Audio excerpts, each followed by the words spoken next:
सो hi everyone. तो अभी हम स्टार्ट करते हैं अपना जेईई एडवांस का क्वेश्चन थर्मोडायनेमिक्स का।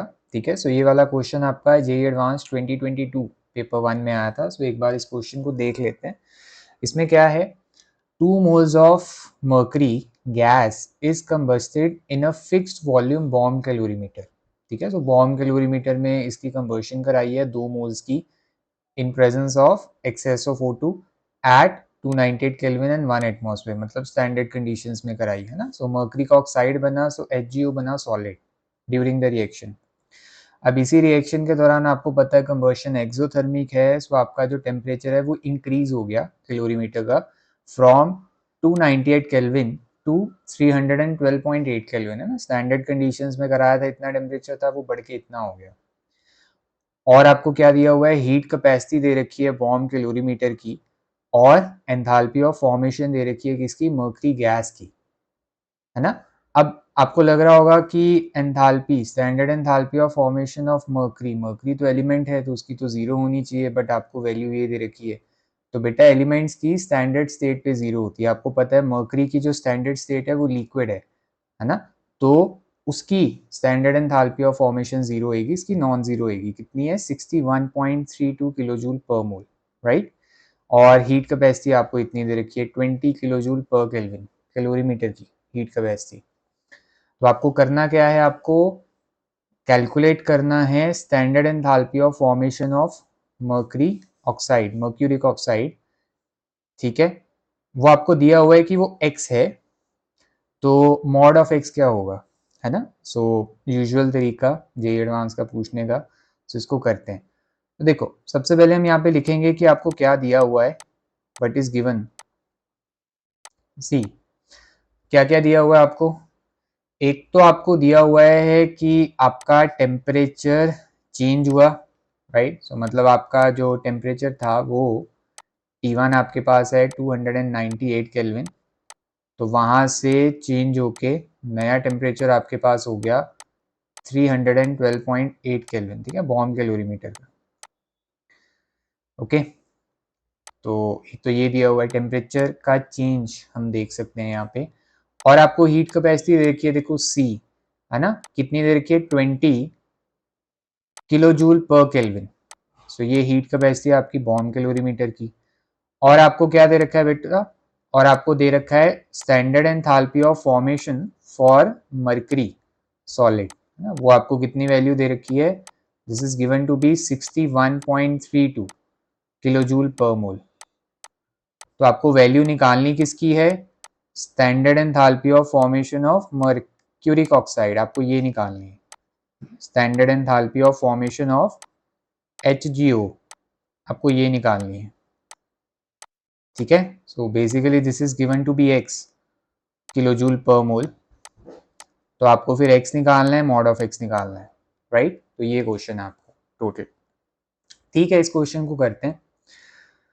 तो देखो करेंगे कैसे, स्ट्रेट फॉरवर्ड है, इसमें ज़्यादा कॉन्सेप्ट्स हैं नहीं। आपको पता है कि आप यहाँ पे बॉम्ब कैलोरीमीटर का जो कॉन्सेप्ट यूज करते हो ना, बॉम्ब कैलोरीमीटर क्या है, एक फिक्स्ड वॉल्यूम कैलोरीमीटर है।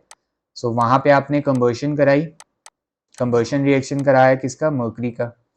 तो उससे होता क्या है कि जितनी हीट इवॉल्व होती है वो क्या है, heat evolve at constant volume, वो किसके बराबर होएगी, जो आपके पास डेल्टा यू है कंबर्शन का। सो जो भी आपके पास कंबर्शन का डेल्टा यू है उसके बराबर, स्टैंडर्ड में कराया तो डेल्टा यू नॉट के बराबर। सो बस यही चीज है, राइट। अगर कांस्टेंट प्रेशर पे होता तो एंथैल्पी चेंज के बराबर होता, और ये आपके पास एक कांस्टेंट वॉल्यूम कैलोरीमीटर है तो ये डेल्टा यू के बराबर होएगा, ठीक है। सो वंस अगर ये डेल्टा यू के बराबर है, सो यहाँ से हमने डेल्टा यू निकाल लेनी है पहले। फिर उसके बाद क्या होता है, हमारे पास डेल्टा एच और डेल्टा यू का रिलेशनशिप होता है फॉर एनी रिएक्शन। क्या रिलेशनशिप होता है कि आपका जो डेल्टा एच है that is delta U plus delta in gaseous RT. तो आपने पहले डेल्टा यू निकाल ली, फिर इस इक्वेशन को यूज करके आपने डेल्टा एच निकाल ली, और एक बार आपने डेल्टा एच निकाल ली तो ये क्या है, डेल्टा एच आपके पास आई कन्वर्शन की स्टैंडर्ड, है ना। तो उसको आप रिलेट कर लो किससे, एंथैल्पी चेंज से। तो आप जैसे रिएक्शन लिखोगे यहाँ पे, है ना। तो आपके पास जो एंथैल्पी चेंज है जो आपका कंबर्शन का, वो बेसिकली किसके बराबर होएगा, जो आपके पास एंथैल्पीज हैं, standard enthalpies of formation of products minus जो आपके पास स्टैंडर्ड एंथैल्पी ऑफ फॉर्मेशन है ऑफ रिएक्टेंट्स, है ना। और साथ ही आपके पास स्टोइशियोमेट्रिक कोएफिशिएंट्स भी आते हैं, यू ऑल नो। तो यहाँ से हम रिलेट करके enthalpy of formation, standard enthalpy of formation निकाल लेंगे। सो बस यही सारा लेना देना है। सो लेट्स सी, अब हम क्वेश्चन सॉल्व करते हैं, ठीक है। सो देखो, पहला स्टेप करते हैं बॉम्ब कैलोरीमीटर वाला स्टेप। तो बॉम्ब कैलोरीमीटर में हमें कांस्टेंट वॉल्यूम वाला दिया है। सो जो आपका क्यूवी होगा वो आपका डेल्टा यू कंबर्शन के बराबर होएगा, ठीक है। सो आप यहाँ पे मॉड लगा सकते हो, राइट, क्योंकि मैं यहाँ पे क्यूवी निकालूंगा कितनी हीट एब्जॉर्ब करी कैलोरीमीटर ने, है ना। जितनी हीट रिलीज हुई वो कैलोरीमीटर ने एब्जॉर्ब कर ली, जिस कारण उसका टेम्परेचर का इंक्रीज हो गया। सो आपके पास यहाँ पे जो क्यूवी होगा वो किसके इक्वल होगा, this will be equal to C delta T, है ना। तो देखो मैं यहाँ से निकाल लूंगा, तो मेरे पास यहाँ पे क्या है, आपको हीट कैपेसिटी दे रखी है कैलोरीमीटर की एज 20 किलो जूल पर केल्विन, और आपके पास जो टेम्परेचर का चेंज है वो कितना है, आप टेम्परेचर का राइज देखोगे। सो 312.8 केल्विन आपका फाइनल टेम्परेचर है। इनिशियल टेम्परेचर आपके पास कितना है, 298 केल्विन, है ना। तो यहाँ से मेरी क्यूवी आ जाएगी, तो देखो कितनी आएगी। सो यहाँ से मैं सॉल्व करूँगा तो मेरे पास आएगा, just a second, this is 14.8 kelvin, ठीक है। और यहाँ पे आपके पास कितना है, 20 किलो जूल पर केल्विन, ठीक है। सो आपके पास एक केल्विन, केल्विन इनवर्स से कट गया, तो यहाँ से मेरे पास जो वैल्यू आएगी आपको बता देता हूँ। वैल्यू आपके पास आएगी 296 किलो जूल। तो बेटा बेसिकली इतनी हीट रिलीज हुई है फ्रॉम द बॉम्ब कैलोरीमीटर, जो आपका से बॉम्ब कैलोरीमीटर है इंस्ट्रूमेंट, ठीक है। तो इसमें आपने से इसके अंदर कंबर्शन कराई, ठीक है। दिस इज योर जहाँ पे आप कंबर्शन कराओगे, सो आपने कंबर्शन क्या कराई, देखो आपका रिएक्शन जो आपके पास एच है गैस, आपने उसकी कंबर्शन कराई, ठीक है। सो उससे आपके पास क्या बना, HgO सॉलिड, ठीक है। सो मैं इसको बैलेंस आउट कर दूँ तो आपके पास ये, तो आपने ये रिएक्शन करवाया, ये रिएक्शन करवाने से जितनी हीट रिलीज हुई, कितनी हीट रिलीज हुई, क्यूवी, ठीक है। तो इस रिएक्शन का जो आपका डेल्टा यू होगा वो इसके बराबर है, कितना आया। सो यहाँ से आप बोल सकते हो कि जो आपका डेल्टा यू नॉट आया फॉर द कंबर्शन, अभी आपके पास कितना आया, this comes out to be minus of 296, है ना, बिकॉज कंबर्शन एक्सोथर्मिक है। So minus of 296 kilo joule, right, ठीक है। तो बेटा हम नॉर्मली इसको रिपोर्ट कैसे करते हैं, नॉर्मली हम इसको रिपोर्ट करते हैं कि जब आपका 1 mole of mercury combustion undergo करेगा, है ना, 1 मोल के हिसाब से मैंने बैलेंस आउट किया है। तो देखो ये मेरे पास कौन सी डेल्टा यू आई, ये मेरे पास आई जब मेरा 2 मोल मर्करी कंबर्शन अंडरगो किया है ना। 2 मोल कंबर्शन जब अंडरगो किया, उससे जितनी हीट निकली वो आपके पास कितनी आई, 296 किलो जूल, ठीक है।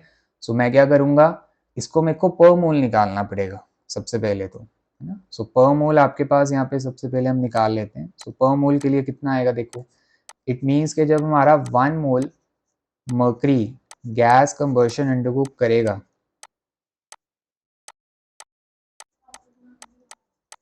राइट, तो आपके पास यहाँ पे जो डेल्टा यू नॉट आएगा कंबर्शन का पर मोल, तो वो आपके पास कितना होगा, देखो माइनस ऑफ 296 किलो जूल आपका 2 मोल का है, तो उसको आपने 2 मोल से डिवाइड कर दिया, ठीक है। सो आपका आंसर कितना आ गया, minus of 148 kilo joule per mole. तो बेटा आपने ऐसे निकाल ली डेल्टा यू कंबर्शन की। तो बस आपका आधा काम यहीं पे हो गया, आपने डेल्टा यू निकाल ली। इसके बाद आपको क्या करना है, आपको डेल्टा एच निकालना है। सो डेल्टा एच के लिए मैं सबसे पहले दोबारा रिएक्शन लिखूंगा, मर्करी आपके पास कंबर्शन अंडरगो किया, ठीक है, इसका 1 मोल उस हिसाब से आपको लिखना है। तो यहाँ पे आपके पास बना HgO, ठीक है, मर्क्यूरिक ऑक्साइड। तो ये ठीक है। सो अब हम रिलेशनशिप यूज करें तो हमारा रिलेशनशिप क्या कहता है, देखो आपके पास जो डेल्टा H है, ठीक है, सो यहाँ पे हम क्या कर लेंगे, डेल्टा H0 कंबर्शन का, तो मैं इसको C लिख देता हूँ डायरेक्टली, ठीक है। सो वो आपके पास क्या होगा, जो आपका डेल्टा U है कंबर्शन का plus your delta in gaseous RT, उससे मैं निकाल लेता हूँ। तो पहले मैं क्या करूंगा, इस रिएक्शन का डेल्टा इन गैसियस निकालना है तो निकाल लो। सो डेल्टा इन गैसियस क्या होगा, यहाँ पे जितने आपके पास गैसियस मोल्स हैं प्रोडक्ट के माइनस जितने आपके पास गैसियस मोल्स हैं रिएक्टेंट के, है ना। तो अब देखो प्रोडक्ट में तो आपके पास सॉलिड है, प्रोडक्ट में तो कोई गैसियस मोल है नहीं, रिएक्टेंट में आपके पास इसके 1/2 है और इसके 1 है, दोनों गैस हैं, ठीक है। तो उनके स्टोइशियोमेट्रिक कोएफिशिएंट्स ले लिए तो आपके पास कितना आएगा, दिस विल बी -3/2।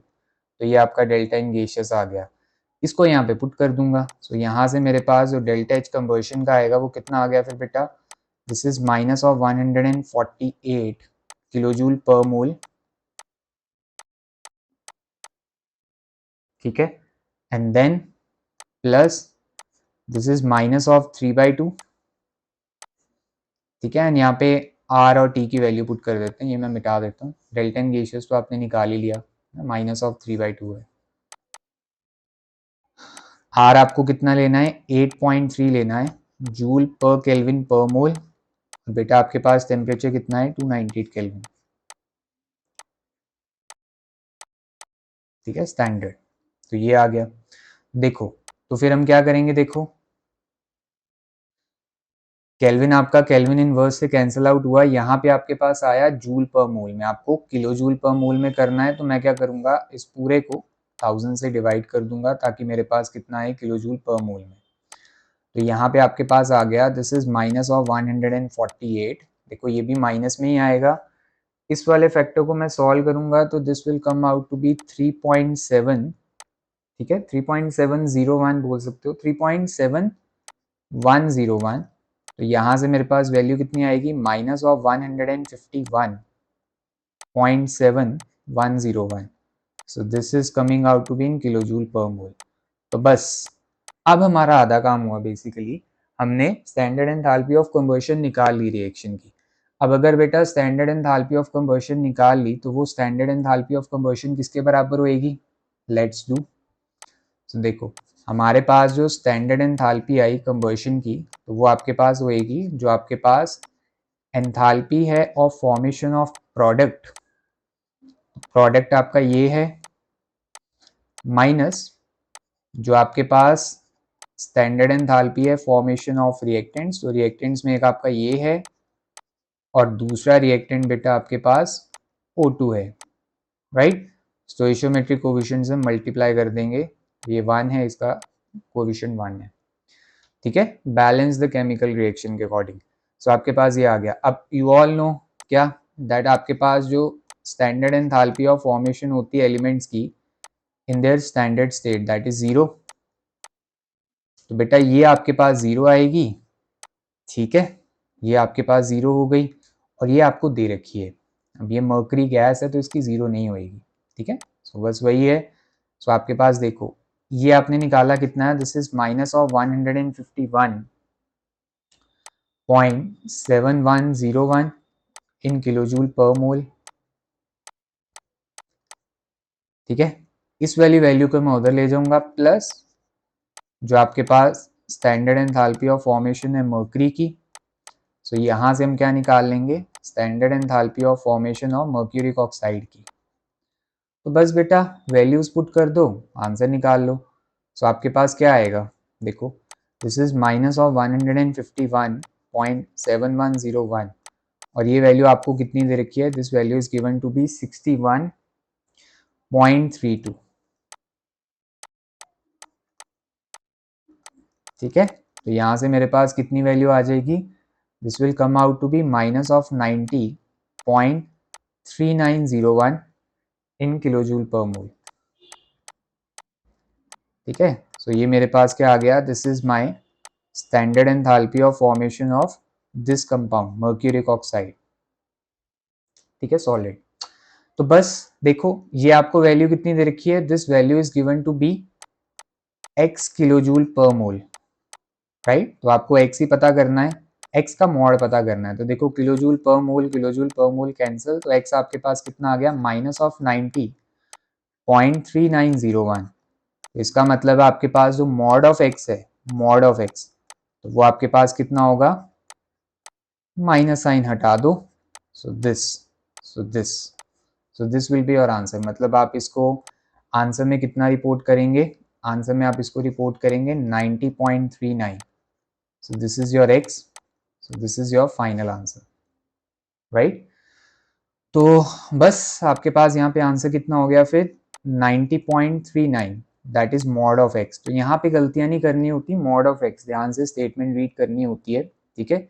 बाकी देखो स्ट्रेट फॉरवर्ड क्वेश्चन था, बॉम्ब कैलोरीमीटर से QV निकला, QV को आपने डेल्टा U से रिलेट किया, स्टोइशियोमेट्री का ध्यान रखा क्योंकि आप पर मोल डिफाइन करते हो डेल्टा U को, फिर वहां से आपने डेल्टा S निकाली using R this famous equation, है ना, जो आप यूज करते हो थर्मोकेमिस्ट्री में। फिर उसके बाद आपने डेल्टा एच कन्वर्शन निकाल ली, डेल्टा इन गैसियस आपने रिएक्शन से निकाल लिया, और रिएक्शन आपका बैलेंस होना चाहिए, ठीक है, सबसे इंपॉर्टेंट बात।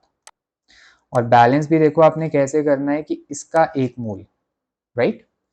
तो डेल्टा एच को फिर आपने change in enthalpies of formation के साथ रिलेट करके आपका आंसर निकला है, ठीक है। सो आई होप आपको समझ आ गया, ज़्यादा कुछ इस क्वेश्चन में था नहीं, right. So all the best.